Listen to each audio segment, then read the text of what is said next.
Philippe Mantonex et moi-même ouvrons un petit peu cette journée consacrée au dossier médical personnel et le dossier pharmaceutique. Donc Philippe Mantonex, ancien responsable du SAMU, un des fondateurs du SAMU en France, Jean Bornarel, président de l'AUEG, que nous aurons l'occasion de réécouter tout à l'heure, et moi-même, nous sommes très, très contents de vous accueillir. Je pense qu'il y aura du mouvement dans la journée.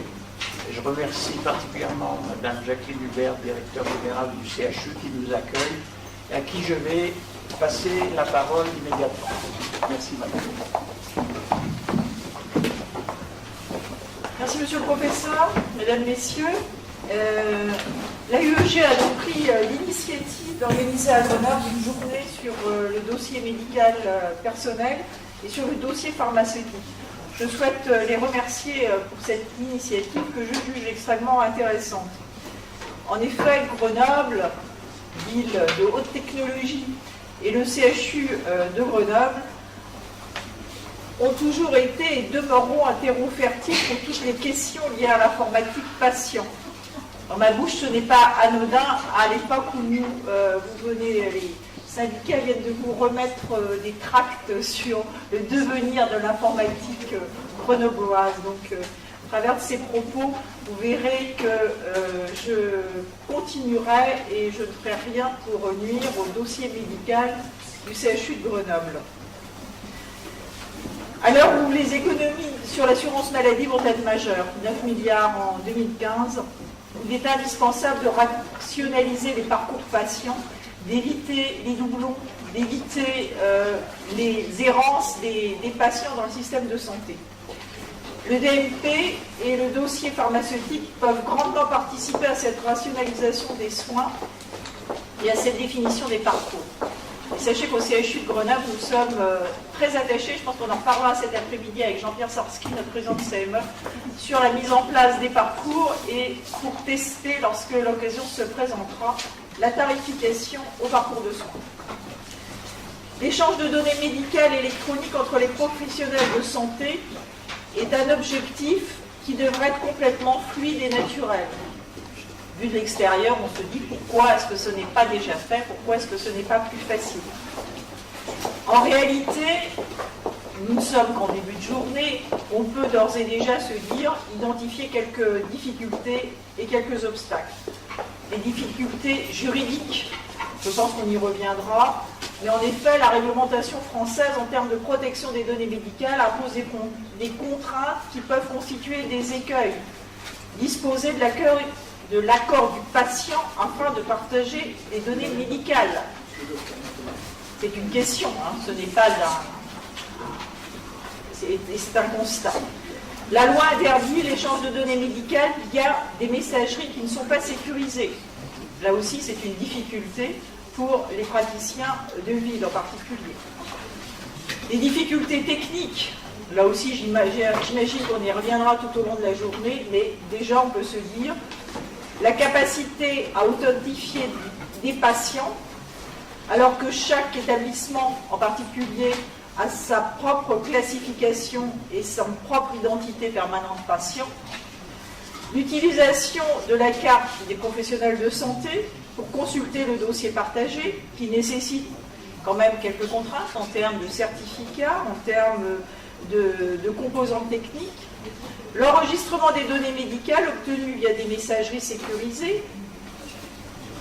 Enfin, des difficultés organisationnelles.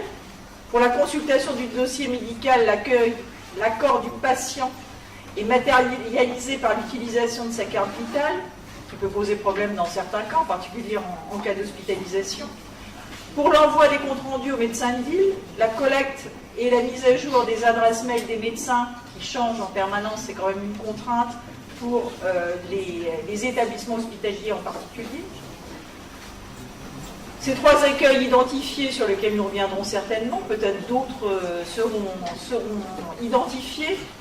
Toutefois, je pense que sur la région Rhône-Alpes, en termes d'échange et de partage de données médicales, la région Rhône-Alpes a développé des initiatives intéressantes et novatrices pour faciliter l'échange des données médicales entre les professionnels de santé. Alors, quelques exemples. le STIC d'identité patient régionale, le DPPR-RA, dossier patient partagé régional en Rhône-Alpes, et le ZEPRA, le zéro papier en Rhône-Alpes. Donc ce sont des initiatives qui, je pense, seront à nouveau évoquées par les différents intervenants.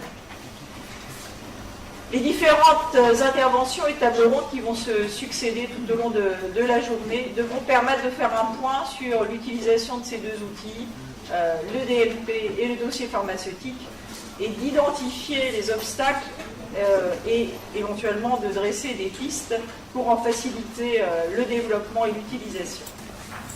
Je souhaite donc, en ce début de journée, nous souhaiter de très beaux et fructueux échanges et de toute façon une très bonne journée.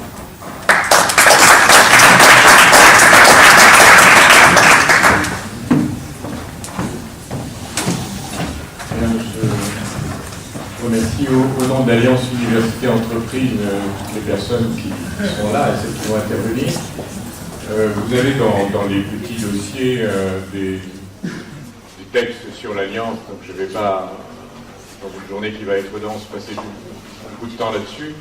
Sinon, sur le fait qu'on est, je crois, parvenu à reconstruire dans les dernières années l'ambiance de ce qui a été construit en 1947 par un grand industriel qui s'appelait Paul-Louis Merlin et un grand recteur qui s'appelait Henri Barizel, qui avait créé cet objet assez original, j'en ai pas trouvé d'autres en France, l'Alliance Université Entreprise, qui regroupait au départ la totalité des personnes morales du site de Grenoble, y compris le tribunal de grande instance, et les personnes qui veulent, à titre privé, être à l'Alliance. L'objet est, on va appeler ça, je ne veux pas appeler ça un think tank, c'est un laboratoire d'idées, un initiateur d'action que nous ne ferons pas. La définition de l'Alliance, c'est d'essayer de faire avancer sur des sujets difficiles en réunissant toutes les expertises, toutes, et en essayant d'être intelligents, ce qui n'est pas si simple que ça, parce que les problèmes sont complexes, et en essayant de dégager des pistes, soit de concepts, soit d'action. Donc, sur le thème santé, l'Alliance a débuté en 2006 à l'initiative d'Alain Franco, sur le thème santé de la personne, dont le DMP et le DPP ont été assez vite un des thèmes où, courageusement, il fallait avancer. C'est dans l'esprit de ce que nous avons lancé en 2007, pour qu'on comprenne bien le changement de rythme de l'Alliance. C'était une table ronde nationale avec tout ce qu'on peut imaginer comme directeurs généraux du CNRS, anciens directeurs et comme industriels, et ça s'intitulait « Innover pour l'homme, point d'interrogation ». C'est l'ambiance de l'Alliance, qui au début était quand même très, je suis physicien, assez innovation technologique, vraiment très très science exacte et technologie. Et on a, depuis 2007, posé le problème là où je pense qu'il faut le poser. Si on fait de l'innovation, si c'est pas pour l'homme, à quoi ça peut bien servir? L'ambiance de l'Alliance, c'est qu'on ne se gêne pas pour exprimer, en respectant bien les autres, ce qu'on pense, puisque l'objectif, c'est de dégager des beaux concepts, des bonnes idées, et si possible des actions que des acteurs qui appartiennent à l'Alliance ou qui n'en appartiennent pas mettront en place après. Je vous souhaite une très bonne journée.